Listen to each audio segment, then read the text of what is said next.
शिवसेनेच्या नेत्या सुषमा अंधारेजी आपल्या सोबत आहेत। सुषमा अंधारेजी, पुढारी न्यूजवरती आपलं स्वागत आहे। आत्ताच काही वेळापूर्वी उद्धव ठाकरेंनी वक्तव्य केलेलं आहे की जे महाराष्ट्राच्या मनात आहे तेच घडेल। मनसे सोबतच्या युती संदर्भात सर्वात मोठं वक्तव्य उद्धव ठाकरे यांनी केलेलं आहे। सॉरी, आपला आवाज आला नव्हता। हॅलो सुषमा जी, उद्धव ठाकरे यांची थोड्याच वेळापूर्वी पत्रकार परिषद झाली। या संदर्भात त्यांनी मनसे सोबतच्या युती संदर्भातले एक मोठं वक्तव्य केलेलं आहे की जे महाराष्ट्राच्या मनात आहे तेच घडेल आणि आम्ही संदेश नाही तर थेट बातमी माध्यमांना देऊ। मला वाटतं की हे आपण सकारात्मक अर्थाने घेतलं पाहिजे। कालपर्यंत आपणच सगळे लोक विचारत होता की जर दोघे नेते तयार आहेत, जसं अमित ठाकरे म्हणाले की दोघे भाऊ, दोघ्या भावांकडे एकमेकांचे मोबाईल नंबर आहेत आणि दोघांना बोलण्यासाठी तिसऱ्या माणसाच्या मध्यस्थीची गरज नाही, यावर आपण सगळे लोक विचारतात की पण मग पुढाकार कोण घेईल। मला वाटतं आजचं सन्मान्य पक्षप्रमुखांचं स्टेटमेंट हे त्या अर्थाने 2 पावलं पुढे टाकणारं आहे आणि त्यांनी 2 पावलं पुढे टाकलेली आहेत। लेट अस सी, चेंडू त्यांच्या कोर्टात आहे, आता त्यांनी ठरवायचंय काय करायचं ते।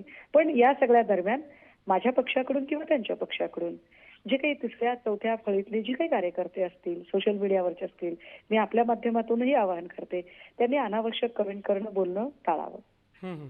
अगदी सुषमा जी, दोन्ही पक्ष सकारात्मक आहेत असं दोन्ही बाजूंची जी वक्तव्य आहेत त्याच्यावरून वाटतंय। मग आता नेमकं घोडं अडलंय कुठं? संदीप देशपांडे म्हणतात अजूनपर्यंत आम्हाला प्रस्ताव आलेला नाहीये। संजय राऊत म्हणतात दोन्ही ठाकरे बंधूंना प्रस्तावाची गरज नाहीये।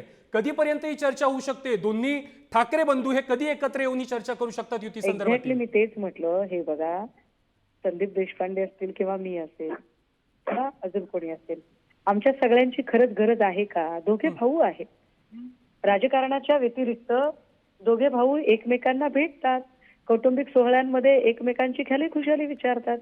त्यामुळे माझ्या बोलण्याची किंवा संदीप देशपांडेंच्या बोलण्याची काहीच गरज नाहीये। ते दोघे भाऊ ठरवतील आणि या संबंधाने 2 पावलं पुढे येऊन पुढाकार घेण्याची जी भूमिका आहे ती पुढाकार घेण्याची भूमिका सन्मान्य पक्षप्रमुख उद्धव साहेबांनी दाखवलेली आहे। अगदी अगदी सुषमा अंधारेजी, धन्यवाद तुम्ही पुढारी न्यूजशी बोलल्याबद्दल।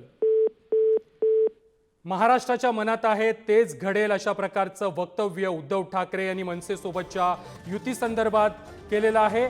मी संदेश देणार नाही तर थेट माध्यमांना बातमी देईन असं मोठं वक्तव्य उद्धव ठाकरे यांनी केलेलं आहे। दोन्ही पक्ष हे सकारात्मक आहेत, त्यामुळे लवकरच संदेश देण्याऐवजी मी थेट बातमी देईन अशा प्रकारचं युती संदर्भातील वक्तव्य उद्धव ठाकरे यांनी काही वेळापूर्वीच पत्रकार परिषदेमध्ये केलेलं आहे। त्यामुळे मनसे आणि ठाकरेंच्या शिवसेनेच्या युतीच्या चर्चांना आता पुन्हा एकदा उधाण आलेलं आहे।